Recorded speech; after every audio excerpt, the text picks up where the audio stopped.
Everybody, welcome the American Heart Association. They are doing a lovely panel, and I'll let the moderator do everything that she needs to do. It's like super official because You it's a are moderator. Super official because it's a moderator. Good afternoon, everyone. How you doing? All right, thanks. I'm gonna need a little bit of energy because I'm up here with my favorite cardiovascular researchers, who I get to. Yeah, right. Woo. Yeah. So they've been here all day. They have a poster 2024. So you'll see that, and that's why we wanted this slide, because we don't have a lot of time today, but want to give you an opportunity to be able to connect with everyone. So my name is Dr. Angelica Hardee. I am Vice President of Health Strategy at the American Heart Association here locally. And as I mentioned, these are my favorite cardiovascular researchers that are mostly at University of Cincinnati and then Cincinnati Children's sometimes, right? Okay, I'm not wrong there. So we are a wonderful research community here locally. We have the opportunity locally to have about $12 million funded by the AHA here, basically related to cardiovascular research. So a really unique opportunity that we have here in this tri-state region, and a lot of innovation that happens here locally as well. So I'm going to give, could I have that, Amanda? Could you give me that mic from the stand? In my head, I did that on the way up here. As you see, I did not actually bring the mic. I was like, I'm going to grab that mic on the way, and I didn't do it. Test. Thank you, friend. It's my other half. This is Amanda Changit, Community Impact Director, who definitely keeps me together. All right, so we're gonna go ahead and we'll start with just a little bit about who you are and kind of tell a little bit about your research. And you can do a high level and then maybe like translational of what that means, because they are always schooling me on the behind the scenes, a lot of the innovations that you probably know and hear of every day. So Stephanie, you can start, or if you want to. I'll get started. I'll probably keep the description somewhere in the middle, and then if you want more details, we can go through more details. But, I'm Stephanie Kidder-Bowers. I have a bachelor's in science in biopsychology and a Ph.D. in cellular and molecular medicine. I'm currently a postdoctoral research associate at Cincinnati Children's at the Heart Institute. And although we're at the Heart Institute, more of the heart condition that I study are in adults. And it's awesome that we know now more and more every year, every decade, how to treat patients and help people live longer, whether it's a congenital disease or whether it's from injuries over life. And so there's a lot more going on in the adult cardiology world nowadays. And I am always amazed by how much we really don't know about the heart, even though we've known about it for a little while now. And so one of my biggest interests is over the course of a lifetime, your heart, every time there's a little injury or a big injury, you start developing scar tissue, and your skin heals very well, your heart does not. And so something that I'm really interested in, and several of us here on the panel, are learning about how fibrosis, which is the development of scar tissue, how that affects courses of disease, and how we can interfere better to slow the progression or stop it. For other reasons, we can't just get rid of fibrosis because it has a very important role in cardiac health, and just in a normal wound healing response, but over time that becomes worse and worse. And so we're kind of at the intermingling of different genetic abnormalities and what happens to that tissue afterward. And so I'm interested in how the nitty-gritty cells are affected during that process. Thank you. Hi, I'm Kelly Grimes. I am also a postdoctoral fellow at Cincinnati Children's. I got my start in aging research, actually, and crossed over into the cardiac field after realizing how much of aging depends on the heart. So what I'm currently working on is trying to figure out what makes a cardiomyocyte, which is the main beating cell in the heart, decide to grow in different directions. So a lot of different cell types are kind of like star-shaped, and they can just move their membranes out and move around and do all kinds of fun things. But cardiomyocytes are very like space-limited, rigid, and they decide to either get really wide or get really long, depending on if you have different types of heart disease. So your heart can get very thin and dilated and blow out really big, or it can get very thick walls. So either this dilation or this hypertrophy that happens in the heart. And at the basis of that is the cardiomyocytes and how they decide to either get really wide and fat or very thin and long. And so surprisingly, there's so many different possible ways that this could happen, even though it's just a growth in length or width. So we're trying to discover what molecular mechanisms underpin this decision to grow in different ways. Thank you. Hello, I am Jose. I am the exception here because even I am a cardiovascular researcher, I am also a medical mycologist, right? So I did my PhD working with Candida albicans, that is a fungus that produces disease in humans. And I was trying to study the physiology of the fungus and to find points of vulnerability to improve the antifungal strategies or to find new antifungal drugs, right? I also was working with natural compounds to see if they have antifungal effect against the Candida albicans. In 2018, I started my postdoc. Currently, I am a postdoctoral researcher here in UC, University of Cincinnati. And I changed, instead to work with Candida albicans, is a yeast. Now I am working with a mold, that is Aspergillus fumigarus, but it's also a human pathogen, right? So the molds, when they are infecting the lungs, they need to secrete a lot of enzymes. And one of the pathways that is involved in that secretion is very important, is the one that they was studying. It's called the UPR, unfolded protein response pathway. Anyway, the point here is that I was trying to see if I can interact with this pathway to reduce the virulence of the fungus.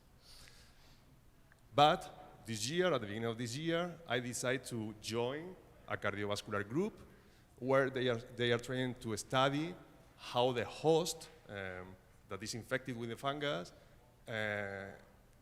try to overcome the infection, right?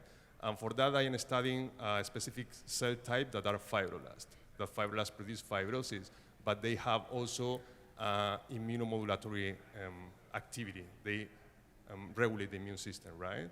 So this is the project that I am working right now. Thank you. Thanks, Jose. Hi, I'm excited to be here. My name is Tanya Baldwin. I am also a postdoctoral fellow at Cincinnati Children's at the Heart Institute. And I guess I have a bachelor's in biochemistry and did my PhD in cell biology and biochemistry. And I started my kind of scientific journey by looking at specific proteins that are involved in helping the heart contract. And I've taken that kind of in a number of different ways, but right now what I'm working on is really trying to understand more about how the heart communicates when there is a stress signal. So when we run, our heart rate increases. There's a number of different pathways that are involved in doing that, and there's a lot of that we know, but there's a lot that we don't know. So what I'm trying to do is understand more about the pathways we don't know, whether or not they're involved in disease, and whether or not we can target them therapeutically. Hello, everyone. My name is Malina Ivey. I am also a postdoctoral researcher at University of Cincinnati. I have my Bachelor's of Science in Biology, and I got my PhD in Cell and Molecular Biology. And to follow the theme of some of my colleagues here, I also study cardiac fibroblasts. When I was getting my PhD, I actually was studying how they worked and what they needed to survive before injury, because a lot of times fibroblasts are involved in pathology and we ignore what they do before that injured state happens. And now I'm actually on the complete opposite, and I'm interested in what happens when they get even more than one pathological response. So we actually use multiple injuries in our models, and we see that they have memory, and having more than one heart attack is not necessarily great.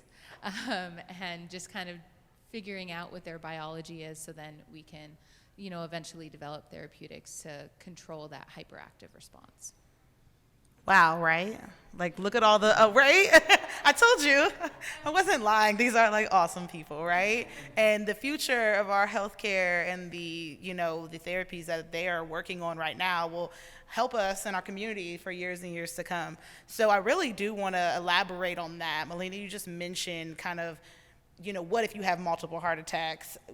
What the research that you're doing, how is that going to help the community and all of you? I know you gave us a little bit, but I really want everyone to hear the outcome, right? So if your hypothesis is true, how will this help us and our community or our loved ones in the future?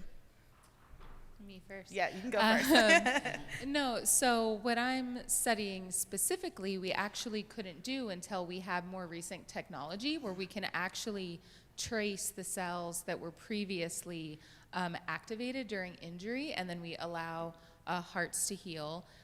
Sorry, we use mice. I don't know if I'm supposed to say that, but we do use mouse models of not severe injury, but mild injury, so they can heal and then re-injure them. And so the next step actually that I'm doing right now is seeing molecular changes. So I probably won't be able to develop therapeutics myself, but we will find out what is intrinsically different and maybe what we could inhibit to then someone else will take the next step. Wow. So maybe, someone in this room. I don't know if that answers. No, that's the question. great. No, I think we often don't know all that has gone through each part of the research process to get to the outcome of the actual patient receiving the therapy, right? So that's the really interesting part of all the things you do. So, Stephanie. And just to continue on with what Malina was saying, in terms of advancements in technologies, we now can trace individual cells. And by trace, that means track them over time. We can pull out individual cells from an entire heart and analyze them. All of the genes they're expressing at any one time point, we get way more information than we even know what to do with, basically. But what I'm hoping is that through studies like what we're doing, we can find exactly which cell and when in the course of disease to target at the right time, so that we don't have all of these off-target effects. These fibroblasts, these cells that we're talking about, when you're born, they do one thing and they help your heart function, and when you're at rest, we don't know what they're doing, but they're there, and then when there's injury, we kind of know what's going on. So it's these same cell types that look different in different situations. It's like they have Halloween costumes, but it's the same thing, but they're different. So we have to learn, more about which ones we are even looking for at the right time, because it's not all the same. Not every human's the same. Not every injury is the same. Even with our mice that are supposed to be exactly the same, they're not exactly the same. And so, as far as therapeutics and tangible therapeutics, that is one of the areas in terms of at least slowing down the progression of injury so that it's slow enough so you can have a nice, happy life. Awesome. Anybody else want to add? I think Tanya's over there. I can add to that kind of in a different direction. So a lot of my work is really kind of trying to identify pathways, but we also have different kind of signaling pathways that we've been studying for years. And more recently, we had a genomics group reach out to us from Europe, and where they found a human mutation that leads to a dilated cardiomyopathy and a stress-induced ventricular tachycardia. Excuse me, I said that wrong.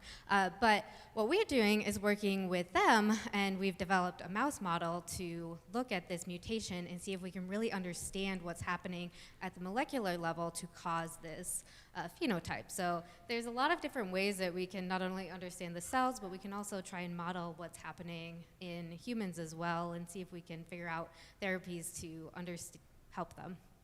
Great. Anyone else want to add? Okay, no problem. Okay, so when we talk about, you've been doing a great job.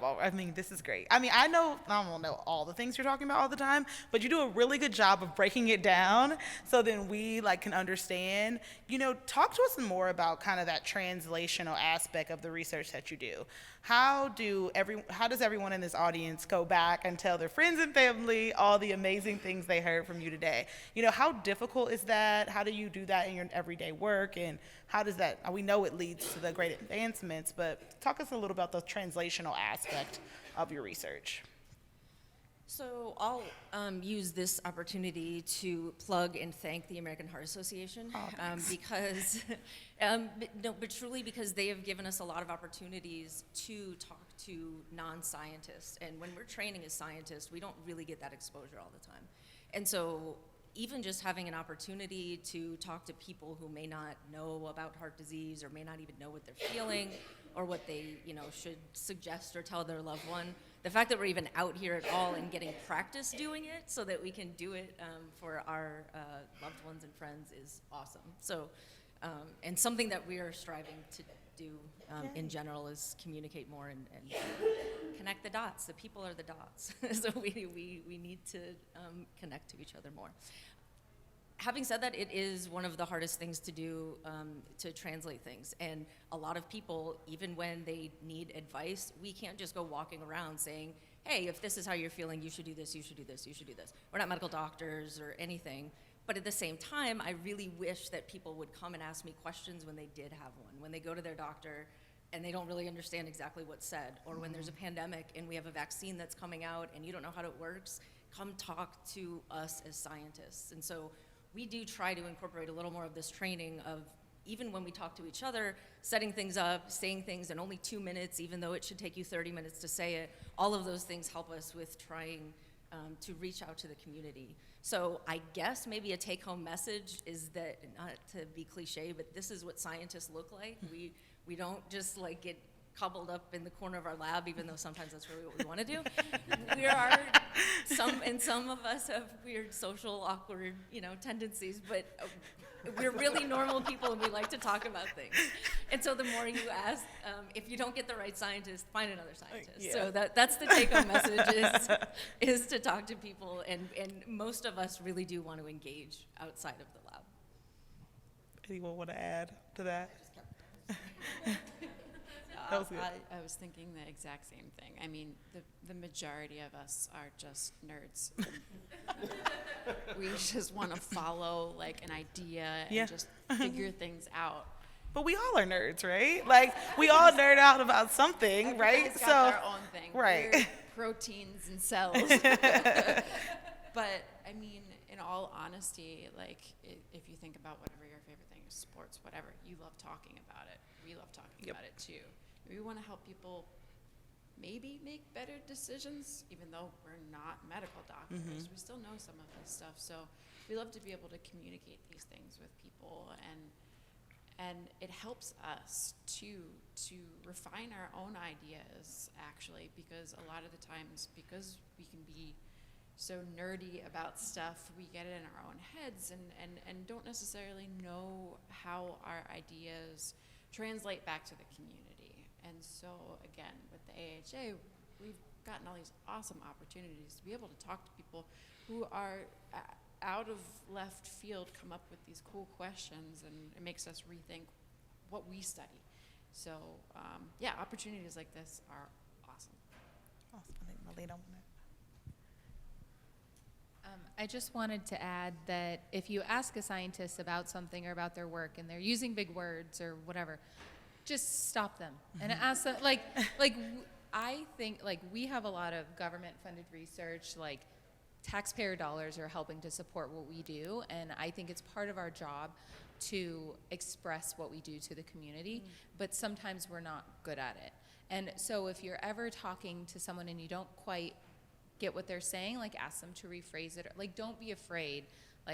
I know we have this conception in society of oh, science is, we want science to be accessible more than anybody else does. It's not scary. But yes, some of us have social awkwardness and don't necessarily communicate the best, but it's always a skill that we're working on. So please, if you have a chance to, speak to a scientist and you don't necessarily understand what they're saying, just try a little bit and help them practice. Awesome. I would just like to kind of follow that question up with, what obstacles do you face as early cardiovascular researchers when you're trying to achieve your goals? And then how do you overcome those obstacles?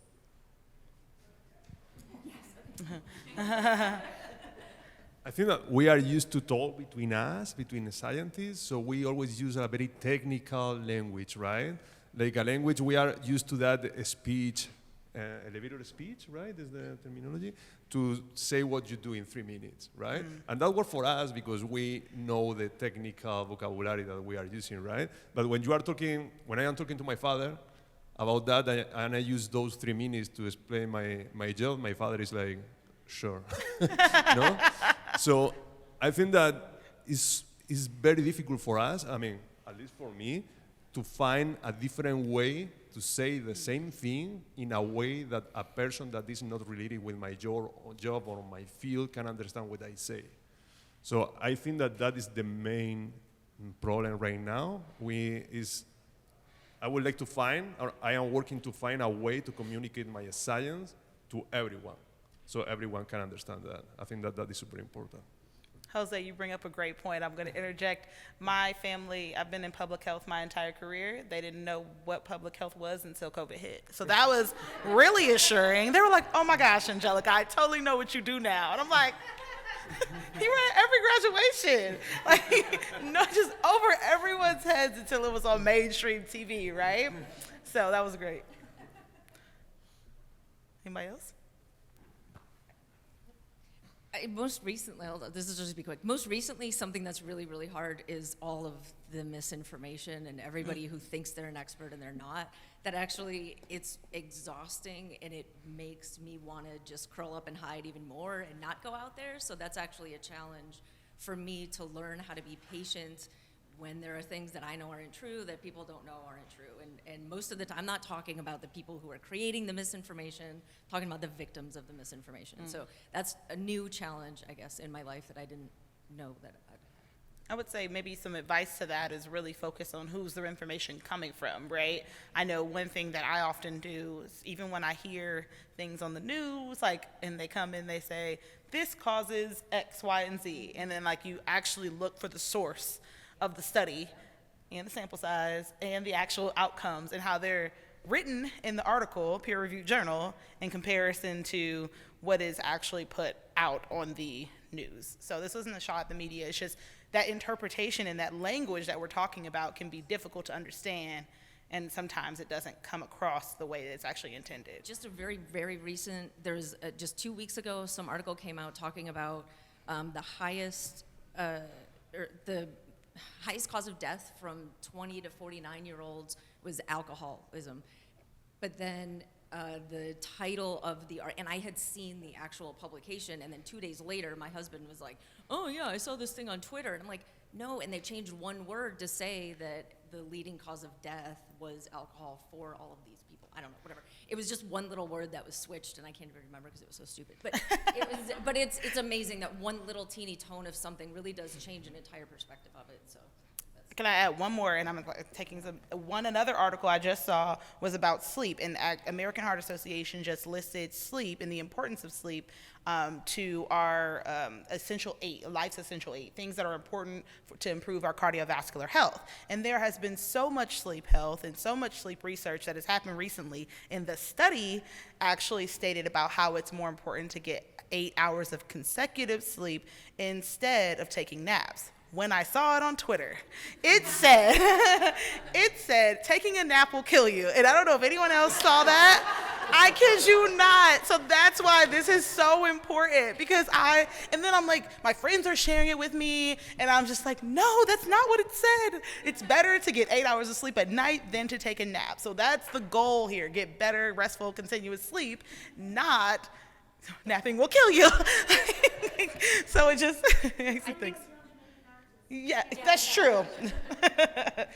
I think that's what, as scientists, we're trained to do. We're trained to be skeptical of things that are put out there, and we're all trying to get better at communicating in those 180 characters, but it's easy things get sensationalized. Yes. And very oversimplified. Yes, absolutely. Yeah. I guess, there's a number of things just in our daily lives that are obstacles. I think one of the biggest that we think about is funding, and we have so many ideas and things that we want to look at.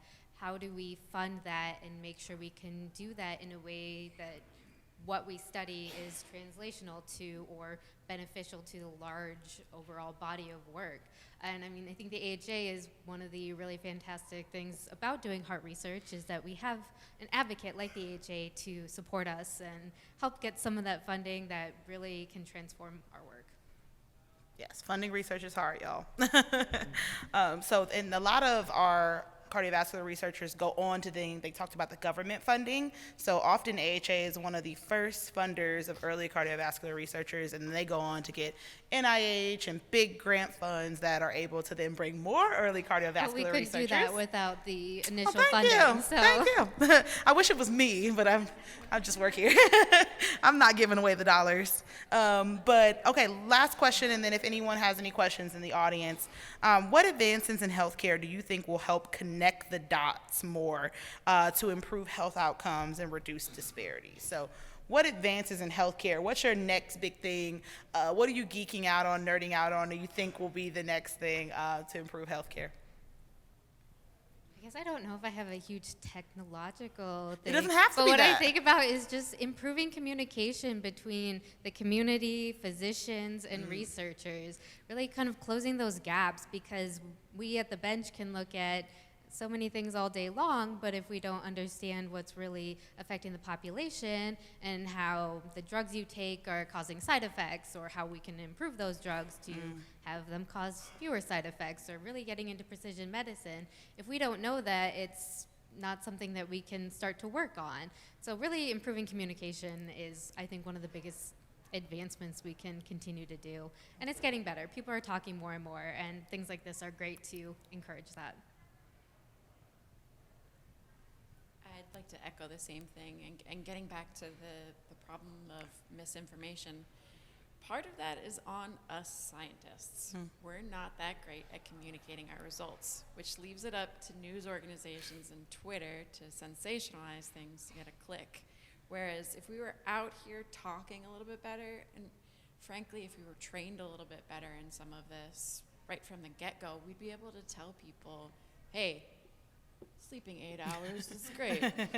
Napping is not going to kill you.